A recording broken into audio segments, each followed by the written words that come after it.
আচ্ছা ভাইয়া, বুড়া হোক আর জোয়ান হোক সেটা আমার দেখা বিষয় না, যে যে আমাকে ভালোবাসবে তার কাছে আমি বিয়ে বসবো, তারাই আমি মানে ভালোবাসা দিব। তুমি বলতে চাচ্ছ যে বুড়ো জীবন সেটা তোমার বিষয় না, বিষয় হচ্ছে একটাই যে যে ভালো মনে ভালোবাসবে তাকে তুমি ভালোবাসা দেবা, সেটা কি মন থেকে দেবা তো? জি, মন থেকেই তো দিব, মন থেকে দেওয়ার জন্য তাই। ভেজাল নাই তো কোনো? না, ভেজাল নাই। তো দর্শক, এই যে নির্ভেজাল যদি ভালোবাসা পেতে চান তাহলে আপুটির ভিডিওটি দেখুন এবং ভিডিওর ভিতরে ফোন নাম্বারটি দেওয়া আছে।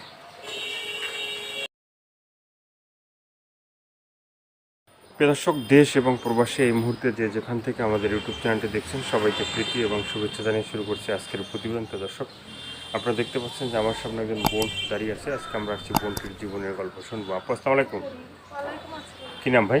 সুমাইয়া। সুমাইয়া। তো সুমাইয়া আপু, আজকে আমরা আসছি তোমার জীবনের গল্পটা শুনবো। তোমার জীবনের ভালো লাগা, ভালোবাসা, সুখের দুঃখের কষ্টের কথাগুলো একটু বলো।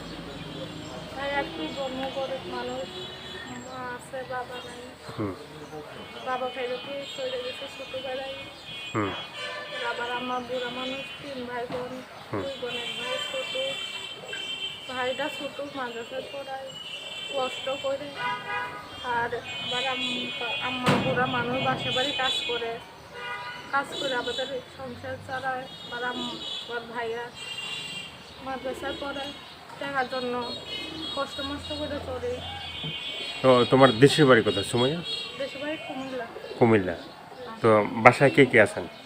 বাসায় আমার আম্মা, হুম। তারপর 2 বোন 1 ভাই ছোট। 2 বোন 1 ভাই, মানে তুমি আর তোমার আরেকটা বোন আছে? ছোট ভাই। ছোট ভাইটি কি মাদ্রাসায় পড়ে? বাবা কি করেন? বাবা নাই, বাবা ছোটবেলায় ফেরে আরেকটা বিয়ে করে চলে গেছে। বাবা নাই, মানে বাবা আছে তো, মানে সে আছে আরেক না জায়গায় আছে, বাবার মতন। মানে আরেক জায়গায় আছে, মানে তোমাদের খোঁজ খবর নেয় না সেটাই। নাই বললে তো হয়তো বুঝে যে যে মারা গেছে। হ্যাঁ, তো এর আগে কখনো ভিডিও করছিল সুমাইয়া? জি ভাই, একটা করছিলাম। করছিলা।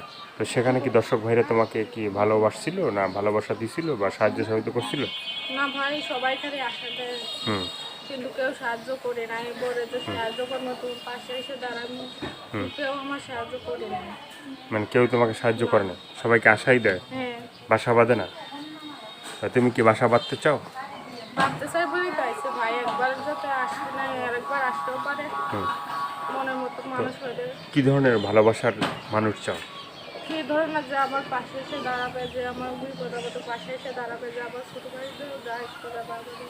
মানে ছোটো ভাইটার দায়িত্ব হয়তো তোমাকে ভালোবাসবে বা তোমাকে, তোমার সাথে সংসার করবে, তার উপর না দায়িত্ব নেবে। আগে যদি দায়িত্ব নেয় তাহলে সে আগেই পালাই দেবে। না ভাই, আগে ভালোবাসে দিয়েই তো দায়িত্ব দেবে, এমনি। ভালোবাসা দিয়ে হয়তো তোমাকে ভালোবাসবে বা তোমার মন দেখবে বা ই করবে, তোমাকে দেখবে বা তোমার সব কিছু দেখার পরে না সে তোমাকে জানবে। হ্যাঁ, অনেকে আছে এভাবে ভালোবাসা দিয়া 2 দিন পরে টাকা পয়সা নেওয়ার পরে মানে হারাই যায়, মানে তার সব সাথে খোঁজ মেয়েরা খবর খেলে নেয়। ভাই।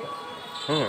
সবাই বলে যে সব মেয়েরা এক না, আসলে যে কে কোন মেয়েরা কী মানে কী ধরনের সেটা তারাই জানে, আর কেউ জানে না। হ্যাঁ, তো মেয়েরা বলে তো আর চলবে না, ভালো খারাপ সবার মধ্যেই আছে। ভালো খারাপ সবার মধ্যে আছে। তো বয়সটা আমি কত হবে এখন?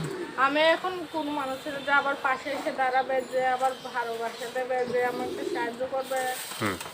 সেই রকম একটা মানুষ চাই, বুড়া হোক আর জোয়ান হোক। বয়সটা কত হবে তোমার? আবার হুম। কোনো 15। তো 15 বছর বয়স, বিয়ে শাদী তো এখনো হয় নাই। সম্বন্ধ আসে বাসায়? বিয়ের আইছিল, সম্বন্ধ আইছিল, রাজি বসে তুমি? নাই। মানে বিয়ে পরে বসতে রাজি? করে ওনার বাবা মা এনে দেয় নাই। হুম। মানে তুমি কি বিয়ে বসতে রাজি? রাজি তো, গৃহস্থর কাছে বিয়ে বসতে রাজি বাইরে। আমার তো গৃহস্থ, তার জন্য বাইরেরাও আসছিল, আমি বিয়ে বসি না, গৃহস্থরাও আসছিল। এখন বলছে যে আমার পাশে এসে দাঁড়াবে, যে তুমি কি আমাকে বেদে সম্প্রদায়ের কাছে বিয়ে বসতে চাও, না মানে গৃহস্থ না, ঘরের ছেলেকে? গৃহস্থদের কাছে বিয়ে বসতে চাই। গৃহস্থ ঘরের ছেলেকে বিয়ে করতে চাও? তো গৃহস্থ ঘরের এইটা বললাম ওইটাই, যে যে আমার মনের মতন হবে, যে পাশে দাঁড়াবে, যার মন ভালো, তাই এরকম একটা মানুষ চাই। যার মন ভালো সেরকম একটা মানুষ চাও। আর কিছু বলার আছে? তো দর্শক, এই আপুর কথাগুলো শুনলেন, ভালো লাগলে অবশ্যই তার পাশে থাকবেন। সাহায্য সহায়তা, প্রেম, ভালোবাসা, বিয়ে শাদী যে যেটা করবেন সেটা আপনাদের একান্তই ব্যক্তিগত ব্যাপার। ভালো থাকুন, সুস্থ থাকুন, প্রতিদিন একটি হলে ভালো কাজ করুন, সেটা হয়তো আপনার জন্য না হয় দেশের জন্য। 5 ওয়াক্ত নামাজ পড়ুন, দেশটাকে বেশি বেশি করে ভালোবাসবেন, চ্যানেলটি সাবস্ক্রাইব করে সঙ্গে থাকবেন। সবাইকে আল্লাহ হাফেজ, সবাই ভীষণ ভালো থাকবেন।